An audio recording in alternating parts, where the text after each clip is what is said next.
Hello guys, আজ আমি তোমাদের দেখাবো নিমকি রেসিপি। নিমকি বানানোর জন্য আমি এখানে নিয়ে নিয়েছি 1 কাপ আটা, 2 চামচ তেল, একটু কালো জিরে, 1 চামচ চিনি এবং একটু অল্প নুন। তো এটাকে আমি এখন ভালোভাবে ময়ান দিয়ে নেব। এরপর আমি এটাকে একটু জল দিয়ে ভালো করে মেখে নেব।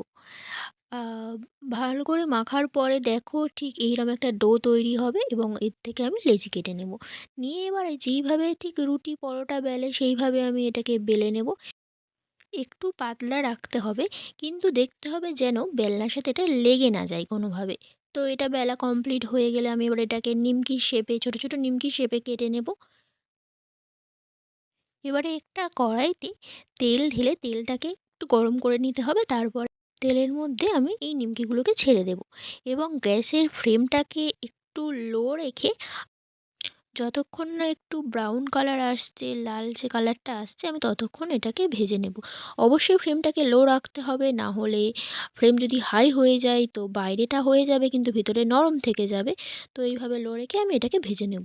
অবশ্যই ট্রাই করবে এই দারুণ মুচমুচে নিমকি রেসিপি।